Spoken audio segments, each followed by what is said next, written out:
কথা ছিল ২ বছরের মধ্যে চালু হবে হাবড়া শ্মশানের বৈদ্যুতিক চুল্লি। ২০১৮ সালে ঘটা করে শিলান্যাস করেছিল তৃণমূল সরকার। মাঝে পার হয়ে গিয়েছে ৮টি বছর, বৈদ্যুতিক চুল্লি আজও চালু হয়নি। শ্মশান পরিদর্শনের পর হাবড়া নবনির্বাচিত বিধায়ক দেবদাস মণ্ডল ঘোষণা করে দিলেন, আগামী ১৫ জুলাইয়ের মধ্যে ইলেকট্রিক চুল্লি চালু হবে।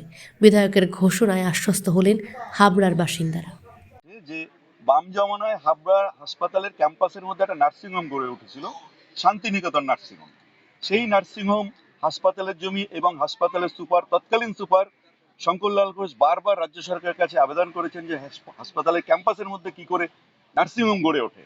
তারপর গত তৃণমূল সরকার ওরা বারবার বলেছে সরানো হবে, কিন্তু সরানো হয়নি। আপনি এসেছেন, হাবড়ার মানুষ আশাবাদী। দেখুন, আমার আইডিয়া নেই, আমি দেখেছি নার্সিংহোমটা। আমি এখনো জিজ্ঞাসা করার মতো সেই খেয়ালও আমার ছিল না। আপনারা যখন বললেন এবং একটু আগে আমাদের কার্যকর্তা যারা এরাও বললো, এই বিষয়টা আমি আগে জেনে নিই। আর হাসপাতালের জায়গা পাবলিক কেউ করে খাবে কি বিষয় আছে দেখে নিই। যদি অবৈধ কিছু থাকে রিমুভ। এবং পাশাপাশি এই নার্সিংহোমে বেশ কিছুদিন আগে পরপর সদ্যজাত শিশুরা মারা গেছে।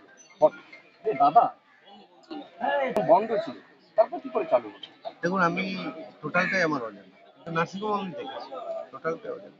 আমি একটু জেনে নিই। আমি এখনো বলছি, একটু আগেও বললাম, যদি অবৈধ থাকে এবং জোর করে ওখানে যদি করে থাকে, এটা রিমুভ হবে। কারণ সম্পত্তিটা রাজ্য সরকারের এবং স্বাস্থ্য দপ্তরের। Thank you.